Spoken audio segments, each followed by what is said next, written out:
These people have unrealistic expectations because they still feast on food and eat non-stop. Where do I even start with this one?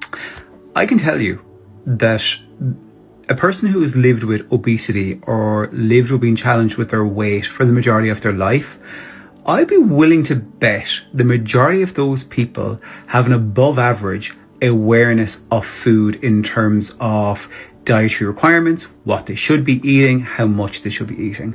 Almost guarantee it.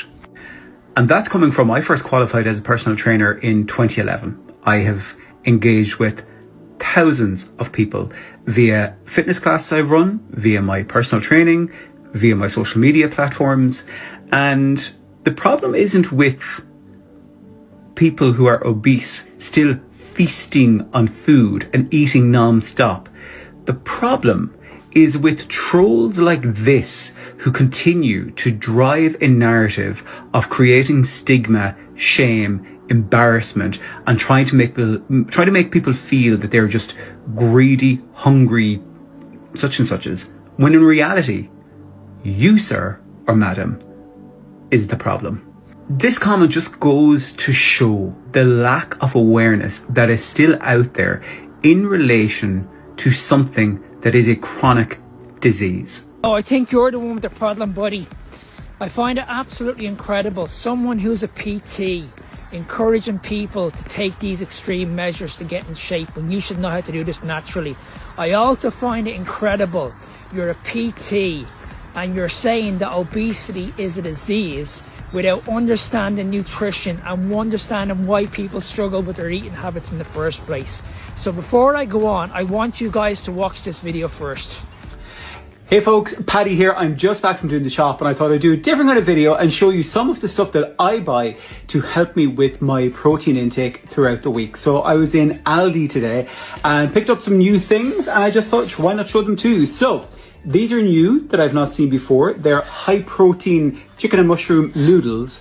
I'm guessing they're going to be like pot noodles, which I'm not a huge fan of, but I saw them and saw that they were new. So I thought that we'd give them a little go and see what they're like. This video isn't sponsored or anything like that, by the way, purely just in the interest of experimentation and stuff like that. Now, I do love a caramel coffee. So I found these bad boys, which are protein iced coffees. So I'm looking forward to having that actually. I've tried some of the Starbucks ones, which I wasn't that mad about. I got them from Asda before and I wasn't really that mad on them, but I thought I'd try them. These are also new. I love protein pancakes. There is ones in Dunn's that are really, really nice.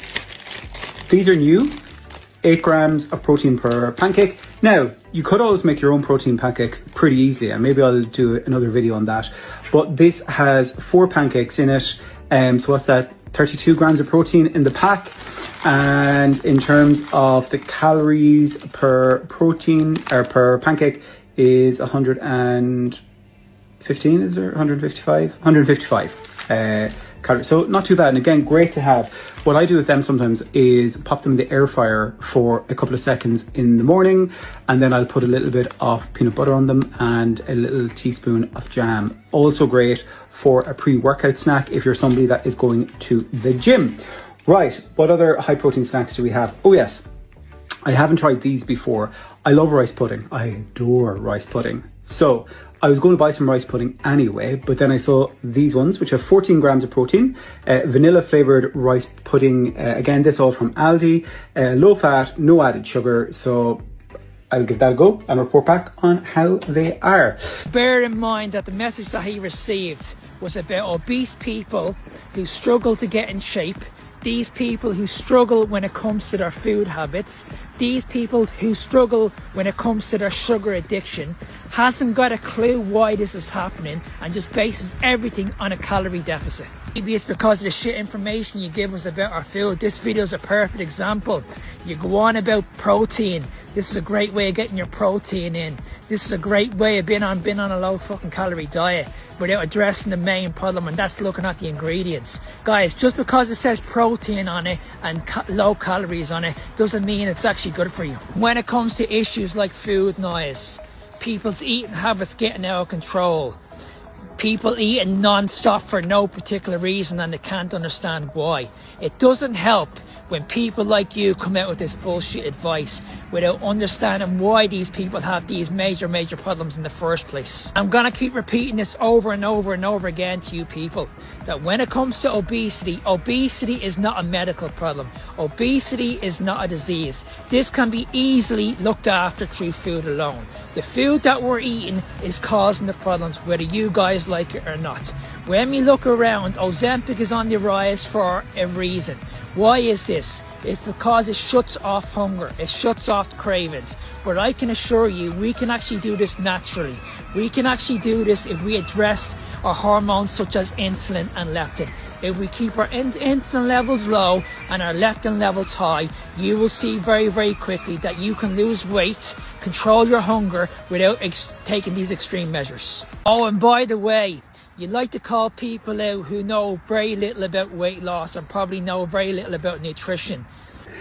And a final thing, which I say to anyone that does any of these kind of comments, you are very welcome, Johan, to come on live with me and have a talk about this on TikTok, on Instagram, on the podcast, wherever.